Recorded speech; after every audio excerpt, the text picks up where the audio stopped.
Hi, இன்னைக்கு காலையில் ஒரு வேலையாக வெளியே போயிருந்தோம். அதனால் வீட்டுக்கு வந்து அதுக்கப்புறம் தான் சாப்பிட்டோம். வரும்போதே வந்து ஃபிஷ்ஷஸ் வாங்கிட்டு வந்துருந்தோம். நெத்திலியும் வஞ்சிரமும் வாங்கிட்டு வந்திருந்தோம்.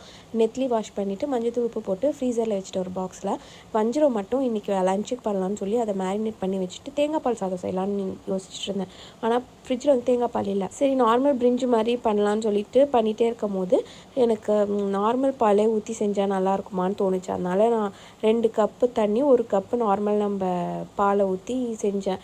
நல்லா தான் இருந்தது. அந்த நம்ம தேங்காய் பாலில் வரும்ல அந்த ஒரு ரிச்னஸ், ஒரு ஸ்வீட்னஸ் லைட்டாக அந்த மாதிரி தான் இருந்தது. ரைஸ் எந்த டிஃப்ரென்ஸுமே எனக்கு தெரியல, சாப்பிட்டவங்களுக்கும் தெரியல. அதுக்கப்புறமா நான் சொல்லி தான் தெரிஞ்சது நார்மல் பால் தான் யூஸ் பண்ணியிருக்கேன்னு சொல்லிட்டு எந்த டிஃப்ரென்ஸும் தெரியல. நீங்களும் வேணால் எப்பயாவது உங்களுக்கு தேங்காய் பால் இல்லைன்னா இந்த மாதிரி நார்மல் பாலில் வந்து ட்ரை பண்ணி பாருங்கள். நம்ம என்ன கான்டெஸ்ட்டாக போகிறோம் எல்லாமே பர்ஃபெக்டாக இருக்கணும்னு.